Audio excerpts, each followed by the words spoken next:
there are ways to see if you have dirty electricity in your home, but also just being out and about and blocking EMF in your home, but also, like you said, the devices, it's so true.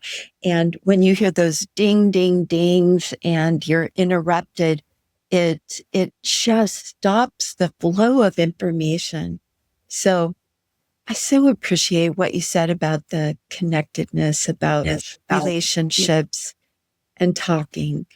And it's so important. In the almost 11 years that we've had our practice, only 11 children that have been with us have been diagnosed with autism. And every single one of those was found to be living in a severely water damaged building. Everything is connected, and I'm here to tell you how. I'm Dr. Laura Hanson with Connect My Brain. This podcast is for moms who are concerned about their child's development. The brain impacts our mind, body, and overall health. I explain how your brain is wired, what happens when it's out of balance, and how early childhood development not only impacts your child, but can affect you as an adult years later. Want to know how to improve your life? Join me and learn about your amazing brain and what it can do for you.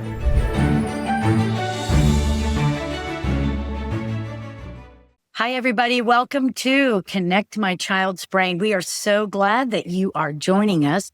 And I have a very special treat for you. We have Dr. Paula Kruppstadt with us today. She is a medical doctor. She's a pediatrician, and she is going to share some great information with us about autism and how she works at her practice. So Dr. Kruppstadt, thank you so much for joining us. And if you would just give us, just tell us a little bit about you. Sure. Thanks, Dr. Laura, for having me. I was and am, I guess you would say, a traditionally trained pediatrician. But when my own health started to crater, I started looking beyond all my training.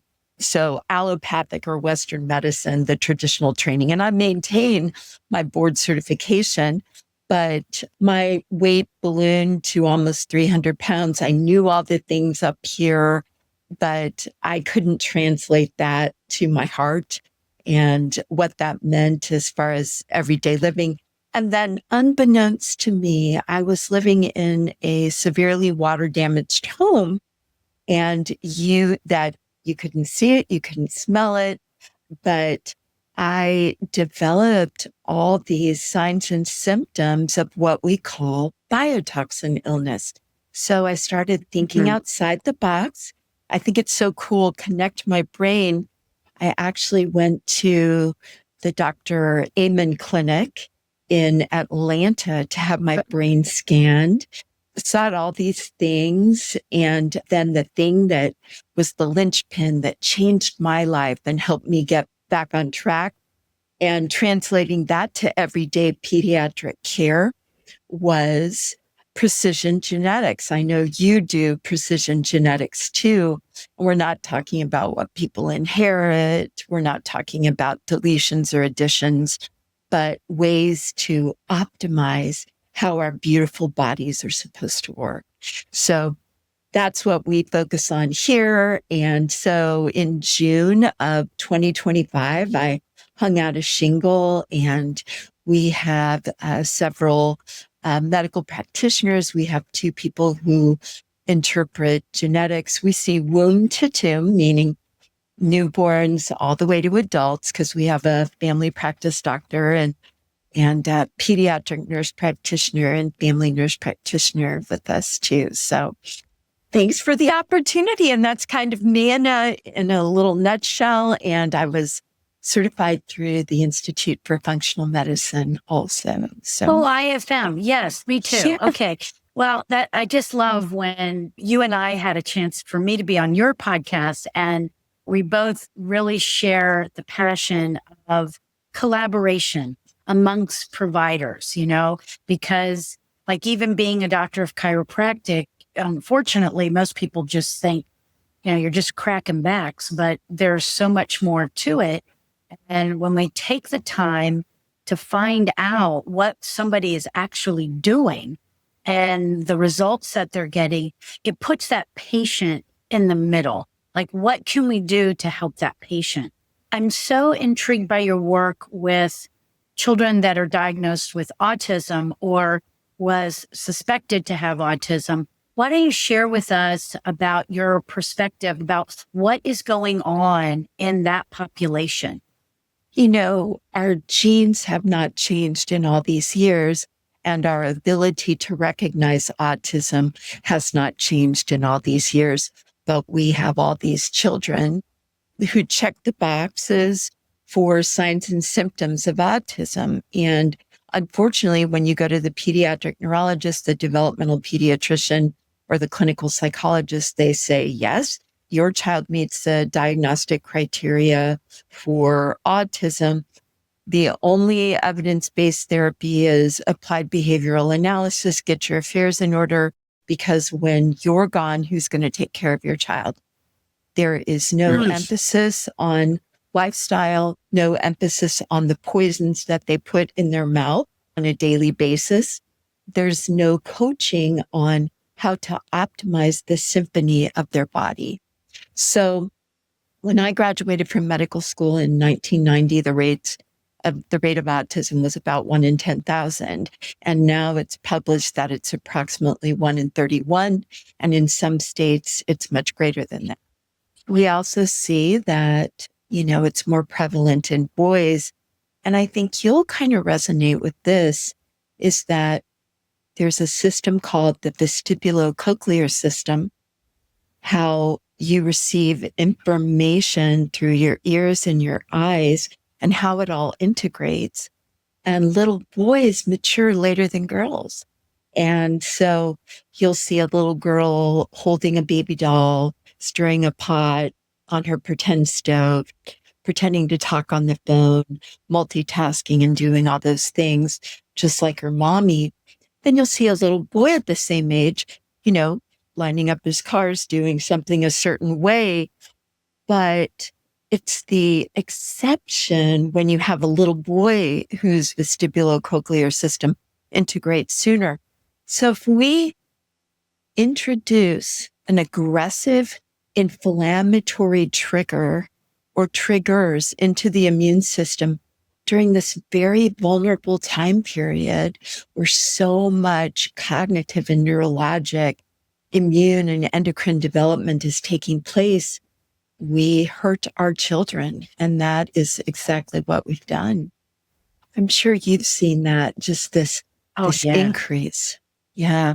When you talk about introduction of an inflammatory trigger, can you kind of break that down, define it? What are those? Yes. I am not anti-vaccine, but I am pro-patient and pro-immunization. So that means that we currently in the United States of America have a cookie cutter program where we inject certain vaccines on a certain schedule without looking at the uniqueness of every single child. So I am all for looking at how a child's immune system works, how their detoxification works, how they receive and incorporate certain types of vitamins and minerals.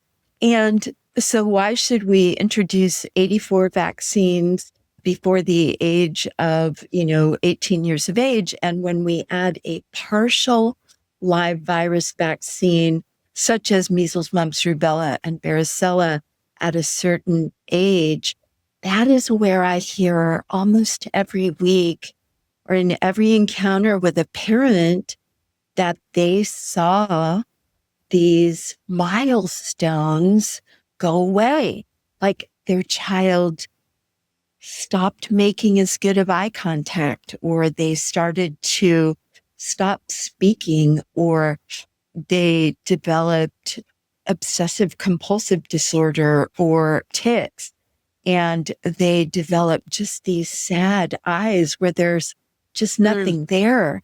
And so the aggressive inflammatory trigger, what I'm talking about is what I tend to see is children who've been vaccinated according to the CDC schedule, instead of just taking a pause, taking a breath, and looking at their uniqueness. So we do something called a wellness blueprint for people who want to partner with us. And it's just our proprietary genetic blueprint. And we're like, let's look at this and decide in an intelligent sequence how we should or should not introduce things into your child's body, instead of haphazardly believing that this is the way it is and this is what we're going to do. This is the way we've always done it, instead of taking a pause and reflecting. I couldn't agree more with you. And I think we've got to look at this style of healthcare for everything, like even for pregnancy. You don't just get pregnant. Take some time and find out what's your blueprint before you conceive, because those babies are getting wired in the womb. And if you're not in the best health state, that is going to impact that developing baby. Would you agree with that? Absolutely, 100%, with more piled on top of yes.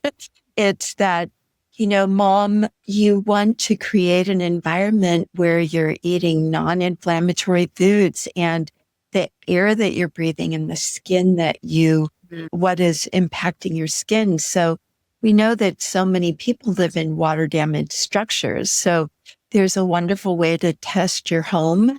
It's through a company called EnviroBiomics, envirobiomics.com. And it's a dust collection. And so at a minimum, to check and see what the mycotoxins are. But we know that, if the humidity is high, above 50%, that there will inevitably be water damage. And, if people are experiencing different symptoms, in order to protect that developing baby, you want to be putting that healthy food in, getting a good night's sleep, making sure that you have, and I know, the right kind of B vitamins, especially methylated vitamin B9, that's called methylfolate.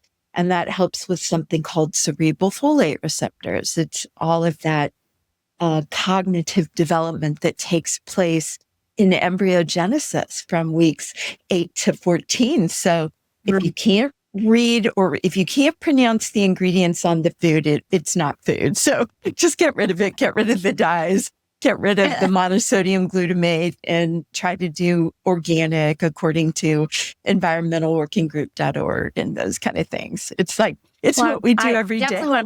We put those links in the show notes. So I will ask you to, when you have a chance, email me those two websites, because I want to let people know what you have recommended, because those are very good recommendations. Was your training as a pediatrician, because you really sound like me, you're very holistic. What did you always practice that way? Was that right out of the gate? Or was that something more that you came to? No, it's really interesting. I was always a little crunchy in that when I went to medical school, I had so many friends that were nurses, and they said, listen to the nurses and listen to moms. And so, that compassion and that desire to hear and not to dismiss concerns. When I went to medical school, I did a rotation in Liberia, West Africa. And so I have come 180 degrees because I saw babies die from tetanus and vaccine preventable illnesses. But the difference is this. We live in the United States of America, where we have clean water, and we're not tying the umbilical cord and packing it with grass or dung. And, that's just about the time everybody thinks it's vaccines, but it's public health crises. So it really wasn't until closer to more like 15 years ago I had tried every diet under the sun, and then I did my precision genetics, and I was about to die, and I had a Roux-en-Y gastric bypass. I was incredibly hypertensive, and I'd had 2 children, and I had horrible sleep apnea. And so I had the Roux-en-Y gastric bypass, and woulda, coulda, shoulda. It was a tool that I believe saved my life. And then I was able to have 2 more children after that. So a total of 4 kids, but 3 out of my 4 children have autoimmune conditions, and wow.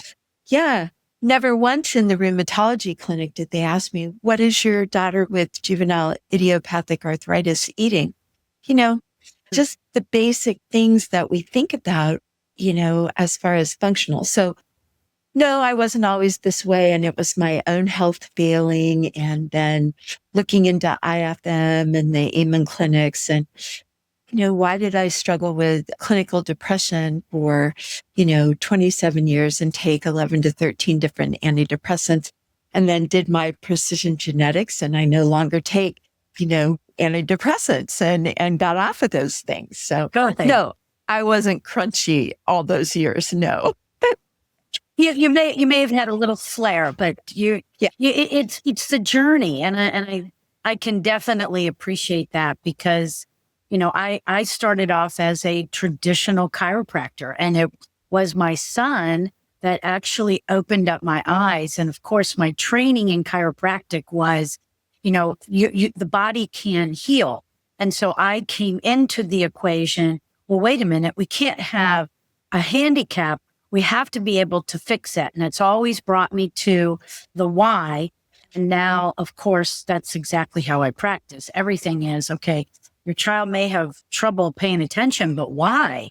You're innately wired to do that. Let's figure out the why. Let's see what we can do to help parents know, coming from a medical pediatrician, what are some great recommendations for 3 things: food, sleep, and devices, digital devices? What would you tell those parents? How about if we start backwards?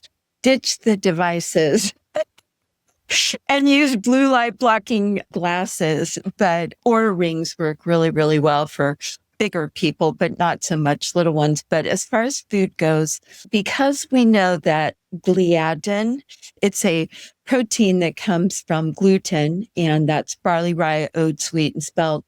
That forms a short chain opioid, and it crosses the blood-brain barrier and binds to opioid receptors, but also cerebral folate receptors. And then casomorphin, which comes from dairy. And, you never drive by a meadow and see a grown bull sucking from mama's cow udders. And so are we really meant to be drinking milk when we're grown-ups from cow, sheep, or goat? So I would say, as far as if you have a child with autism, even if they don't have the genetic makeup to develop celiac disease, because gliadorphin and casomorphin cross the blood-brain barrier and can bind to and block folate receptors, cerebral folate receptors, and then also cause agitation and addiction, I would say ditch the gluten and the dairy and, all the preservatives and those kind of things too, and chemicals that you can't read the name of. Second, as far as sleep, a real simple hack is to raise the head of the bed of your child by 1/4 to 1/2 of an inch, and to also have block blue light for about an hour beforehand, and have a very calm routine that's predictable for your child. And sleep is associated with calmness and kindness. And so it's a time that you can sit and you can read to your children or lay in bed and pray with them, reflect on the day. You don't want to have arguments. And so blocking that light, blue light, and devices about an hour prior to bed, and raising the head of the bed. Why raise it? Because the brain has something called the glymphatic system, not the lymphatic system. And when you go to sleep, that's when you clean your brain out. and you raise the head of the bed, and then the brain can clean itself out. That was discovered in about 2014, the lymphatic network. Yeah, let me see. Third on devices. What do you mean by that, Laura? I just think that the kids are getting phones way too early. There's research that shows that all the devices, even computers, so it impacts us too. But it actually ramps up the left side of the brain more than the right side of the brain. And it'll dampen the right side and they'll become more emotional. And it also interferes with communication. So the need to talk is on the right. The work of talk is on the left. If we're ramping up the left, we see that communication as work rather than relationship, right? Yes. Talking to your parent. And then the screens are 2D and our eyes are 3D.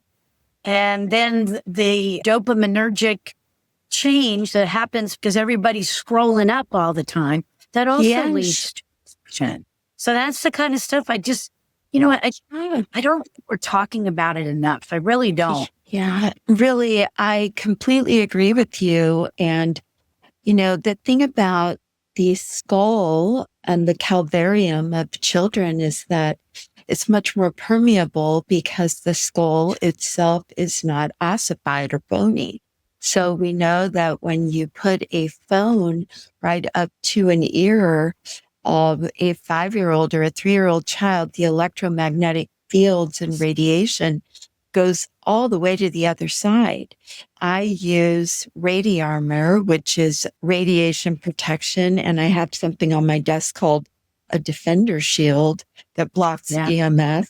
And those are not woo-hoo things. But, there are ways to see if you have dirty electricity in your home, but also just being out and about and blocking EMF in your home, but also, like you said, the devices, it's so true. And when you hear those ding, ding, dings and you're interrupted, it just stops the flow of information. So I so appreciate what you said about the connectedness, about relationships and talking. And it's so important. In the almost 11 years that we've had our practice, only 11 children that have been with us have been diagnosed with autism. And every single one of those was found to be living in a severely water damaged building. We have children. Yeah, we have children that have actually lost the label of autism, but our foundation is that wellness blueprint, as I call it. And I'm just going to type into the chat our website, gettotheroot.com. We're here in the Houston area. We can see anyone in the state of Texas. And then I have a Florida telehealth license. And then we have another team member that can see folks in a few other states that are compact states for nurse practitioners for Texas and Colorado. So we love to partner with families. So, and I asked her before, and I'm going to put it out there again. If you ever want to think about Georgia, let us know. Yes. We need more open-mindedness and more willing to get to the root. So thank you so much for being with us today. You are just a wealth of knowledge and just delightful to chat with. I'm so grateful that I've gotten to know you even over both of our little podcasts. But go ahead and tell everybody how they find you. And then we'll make sure that all of your connections are put in our show notes. Yes, Laura, thank you so much for that. I feel the same way. I feel kind of like you're my sister from another mister, That's the way you're in the, and it's so funny how I wasn't taught and given the respect for chiropractors. And it's as I've, taken a dive into functional medicine, it's like, oh my gosh, body work and integration. And we just have this beautiful network of chiropractors that we work with, for tongue ties and torticollis and plagiocephaly, brachycephaly, and all these other beautiful modalities, and how chiropractic works. But Our practice is G-E-T, the number 2, theroot.com, gettotheroot.com. And you can get on our website and learn about us. And if you're interested, if you listen to the podcast and you're in Texas or Florida and you want to learn more, we would love to partner with you. We have a free discovery call with one of our health coaches or someone who does welcome calls, and we would love to partner with you. Thanks again for having me. Thank you so much. It was lovely to see you again, and I hope you have a wonderful day. And for everybody, make sure you go check out connectmybrain.com. We've got 2 free events coming up in June. The first one is for our parents to do a primitive reflex workshop. It's only 1 hour and it's no charge. And then on the last weekend of June, we're actually doing a babysitting training seminar right in the office, free of charge. Both events, 1 hour. And we're going to help young people learn how to work with children that do have challenges so we can get those moms and dads out for a date night. So go to the website, connectmybrain.com, go over to the resource tab where the events are scheduled and get registered. And as always, be blessed. Thanks for listening. I hope today's lesson will help you or someone you love. Do you have a question or just really want to talk to somebody about brains? Connect with me over on Facebook or Instagram at Connect My Brain. Looking to understand and optimize your particular brain? Check out connectmybrain.com for course information and resources. See you next class.